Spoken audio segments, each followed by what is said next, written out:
Greetings, film fanatics. Filmholmes here, and welcome to another rendition of Too Many Movies.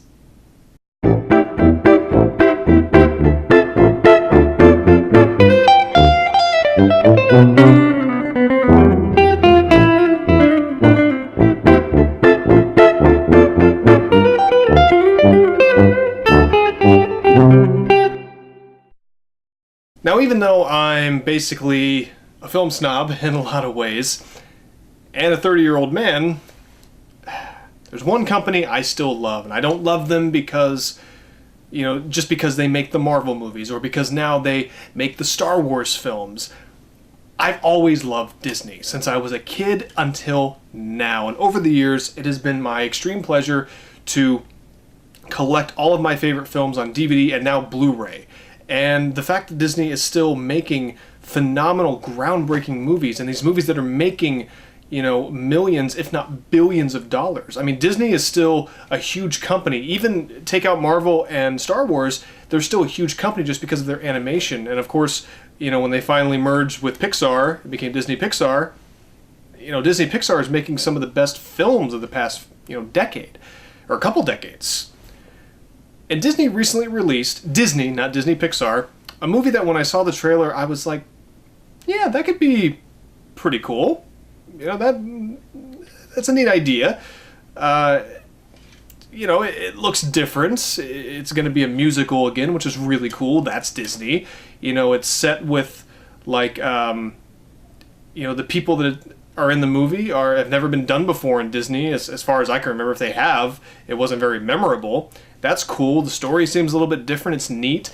Dwayne Johnson, The Rock, is playing, a god named Maui in it, and also, the icing on the cake for me was that the songs were made by lin-manuel Miranda, who, of course, is responsible for the smash Broadway hit Hamilton, which I will probably never be able to get tickets to in my lifetime.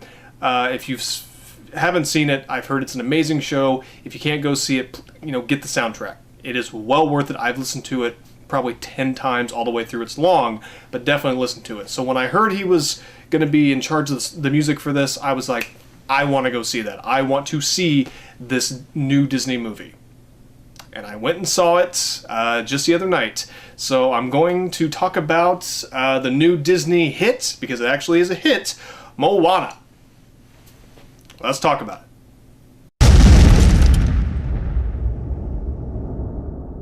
So the plot of Moana is basically this. There's a young girl on this island. It kind of tells the backstory of what happened, why these people on this island of Samoan heritage, I couldn't remember it before, but Samoan heritage, they cannot leave this island. It's too dangerous. And it's because a long time ago, a famous warrior took this heartstone from this this goddess, and it kind of caused almost like a plague to go everywhere, to where, people on this island, they couldn't leave it. This young girl who's going to take over her tribe, Moana, has a gift where the sea responds to her. And as she gets older, she wants to travel, away from the island. And, it's the usual thing, a young girl kind of held back by her family or her responsibilities, and she wants to go, she wants to explore, kind of the usual Disney thing, but she's not a Disney princess. They actually make jokes of that in the movie, how she's not a princess. And I liked the humor that they gave to that situation, that she's not a princess at all. She's just going to take over her village, which I think is really cool, that she's a girl in this type of Samoan tribe. And I don't know how that works, but in most places around the world, the woman would not be first in line, even if it's the only child. So I like that. Girl power.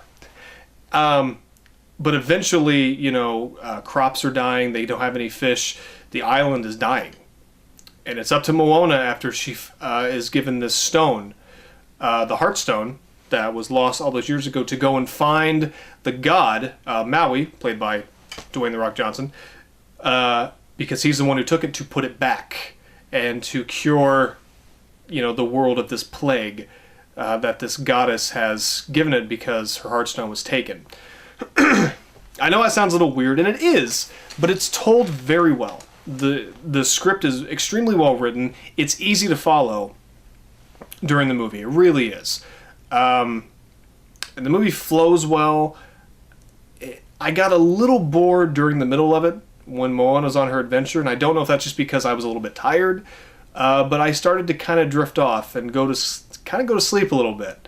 And I need to watch it again. You know, I doubt I'll see it in the theater again. I'll see it when it comes out on Blu-ray. But that may have just been me. But the movie is not boring. It really isn't. But the middle dragged on for me just a little bit. It had a difficult time keeping my attention. But, you know, the story is not hard to follow. It sounds complicated. It really isn't. But it's told beautifully. And, of course, it's Disney. The visuals are stunning. They really are. And one thing that's getting a lot of praise is the tattoo animation on Maui. And it is really cool how they pull that off. And very unique. But, you know, I like the idea that there's no, as weird as it sounds, there's no white people in this movie. It's a Samoan tribe, you know, and Samoan people, and I like that. It's different, and it's unique because of that, but it's also unique because the story it tells has never really been done by Disney before. It follows the Disney formula. It really does, from beginning to end, which is not a bad thing. We all love the Disney formula. You know, young girl goes on an adventure, meets an unwilling hero, has to fight the big bad monster in the end, and we all know it's going to be a happy ending. You know, and this movie basically follows that formula to a T, but it does it so well. You know, and the dialogue, there's a lot of good humor in this. There's this really stupid chicken. Like this, he's just really dumb. I guess he was voiced by Alan Tudyk, which makes me laugh even harder knowing that now. That's a funny character. There's this cute little pig. All the women in the theater went, oh, when the pig came on screen. Even I did. It was adorable. You know, Moana's parents, you know, they're not in it much. They do a good job. All the voice actors do a really good job, but there's not many characters. It's her parents, her grandmother, which her voice, and was good, and she had some really good dialogue. It's mainly Moana and Maui, played by The Rock again. And I was excited, you know, to see The Rock in a Disney animated movie. That's really cool. And it's kind of about his heritage, you know, and I bet that meant a lot to him. And even the girl who played Moana is Samoan. They didn't get a white girl to play her or anything, which, you know, would have been okay if the voice fit, but they got an actual, so the two main characters were Samoan. I don't know about the rest of the cast, but that's really cool that they did that. And she does a fantastic job. The singing voices do a great job. The Rock does sing all of his own stuff, and he's got a beautiful singing voice. Lin-Manuel Miranda said that The Rock worked really hard, and he was amazed at how far he came, and it shows in the movie. He does a great job. So the voice acting is fantastic. The visuals, it's Disney. It's beautiful. The water looks real, and a lot of it looks realistic. Very realistic. And, you know, the characters look animated, but they still look really good, and the facial expressions are there in time for comedy, for drama. You know, they fit the situations. The music is... I was excited for the music. I wasn't expecting Hamilton, you know, I wasn't expecting, I don't want to say rap, but, you know, what they do, what Lin-Manuel Miranda does. But the music is very good. It's Disney. It's very pretty. But the only thing is, I really don't remember any of the songs. The one that Moana sings, I think that's the biggest song from it. It'll probably be the one nominated for an Academy Award. It's a good song, and it's only in my head now because I listened to it on iTunes. But this isn't a Disney soundtrack that I want in my collection. It's not memorable like Aladdin or Little Mermaid or Beauty and the Beast or even Lion King, which isn't one of my favorites, but there's still some memorable songs in there. This one, not really. But it's still great. It's still really good, and some of you may remember the songs. You know, I love the songs from Disney's Hercules. They're not really memorable, but I still love that soundtrack, and Moana is much better than the Hercules soundtrack. So Lin-Manuel once again showed how amazing he is with this music, and it's charming, it's beautiful, it's sometimes sad, it's happy, it's everything. It takes you on this ride. And Moana really is a ride. It's a great ride through a Disney film, a great Disney film. And it's already, a smash hit. It's going to make a lot of money, and I hope it does, because they're saying it's the kind of film we need right now, and I'm not quite sure what that means, but in my own way, it came out at a time when, the United States and the world is kind of in a dark place. And a lot of people go to the movies, myself included, to get away from all that. And I'm a 30-year-old guy. I went with my girlfriend, but it was an escape for us from all the crap in the world. It was just a beautiful film to watch. It made us laugh. It was charming. It was funny. It's everything you want a Disney film to be. It really is. And it came out at the perfect time, and I hope people do go and see it. I don't think this is going to be a smash hit like Frozen. Not even close. I don't even think it'll make as much money as Tangled. I hope I'm wrong. But same thing with Tangled, too. That soundtrack, I remember the music being great. I don't remember a single song from it. And Moana, to me, that's the only thing, if I have to nitpick, I guess it's not really a nitpick.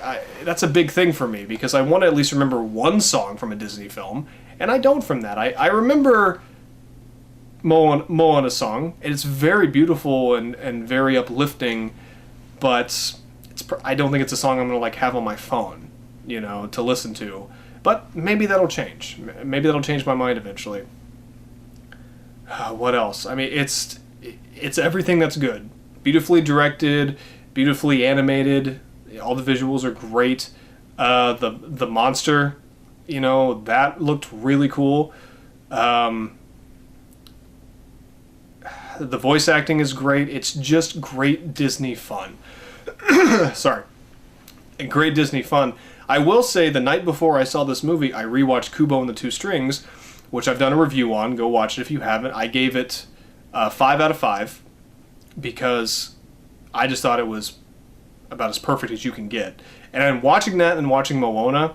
I'd say for this year, Kubo is still, I think, the best animated film. I know it's stop motion, but still animation. It definitely beat out Moana, and I think Kubo should win the Academy Award for Best Animated Feature. They'll probably give it to Moana, which is fine. I still think Kubo is a lot better. Because Moana, it is very memorable, but it's not memorable. There's just something missing from it. And again, maybe I'll need to watch it more, but it just didn't hit me the way that I wanted it to. I wanted it to punch me in the stomach because it was so good, because it made me remember why Disney is so great. And it did for the most part. But I don't think it's going to go down as one of the all-time Disney greats. And I don't have many complaints about it, minus the music not being as memorable as I thought it would be. Everything is great. It's a fantastic Disney film, but there's just something missing. And I can't put my finger on it, but it just wasn't the ride I wanted. And maybe that's just me. It seems like a lot of people are getting a lot out of this. People should take their kids at this. It is buttloads of fun. So Moana, I am going to give a 4 out of 5. And as much as I want to give this a 4.5, I don't want to give it a 5. There's just something, when I'm thinking about it, sitting here thinking about it, there's just something missing. I mean, 4 is very high. It's fantastic. When it comes out, if I could get it for a good price, I would gladly have it in my collection. I want it with my other Disney movies. But there are some Disney movies that I do want, but I'm not willing to shell out money for them even when they first come out, like Tangled, or even Princess and the Frog. I loved both of those movies, but there was just something missing, and I still can't put my finger on it. Had a great time watching all of them. It just didn't hit me like Disney movies from before, like movies that, even though I did watch them when I was a kid, so maybe that's why I remember them more, the nostalgia goggles. It's not just that. They're movies that I still watch to this day, and they leave an impression on me. I mean, there are movies I didn't see as a kid that I watched when I was older, like, let's think of a non-musical one, Great Mouse Detective, that left a huge impression on me, and I loved it. Or even new ones like Inside Out or Up, movies like that, movies I could rewatch over and over. Moana, I want to rewatch it, but after watching it a second time, there may not be a third. But I need to stop shitting on it because it is wonderful. Like I said, 4 out of 5. Please go see it if you're a Disney fan. If you have kids, definitely take your kids to go see it. It really is a beautiful film and a lot of fun. And before I end, this is the last video I'm going to do for November. I got really a late start. I apologize for that. Just stuff going on. But for December, last month of 2016, I'm going to do something a little bit different. I was going to review a bunch of Christmas movies, because I love Christmas movies, but I thought about it, and this is really the time of Star Wars. And Star Wars Rogue One, Rogue One, A Star Wars Story, whatever it's called, is coming out December 16th, and I am excited. I am so excited for it. And even though it's not like Episode 8, which will come out next year, I thought, I've watched all 7 Star Wars movies now a bunch of times each. I don't need to rewatch them all, even though I would love to, but to talk about them. I know every single movie, even the prequels. I know them very well. So I am going to review, in the month of December, every Star Wars movie. The original Star Wars trilogy, the Star Wars prequels, Star Wars Episode 7, and then, of course, Star Wars Rogue One. And I will review, right before Christmas, the last review of December for Too Many Movies will be my favorite Christmas movie. Gotta do at least one Christmas movie. I'm not gonna say what it is, obviously, but you'll find out right before Christmas. So that's the plan for next month. And I'm very, very excited to talk about Star Wars, one of my favorite franchises. And the only thing is, I don't know if I'm just gonna do 2 videos where one is about the original trilogy and one's about the prequels, and I'll do Episode 7 separate. I'm not sure yet. It depends on how much I have to say about each one. More than likely, it'll be, it'll just be one video of 3, and then 2 more videos. Honestly, I'll probably just do that because that's 5 videos for next month. That's more than enough.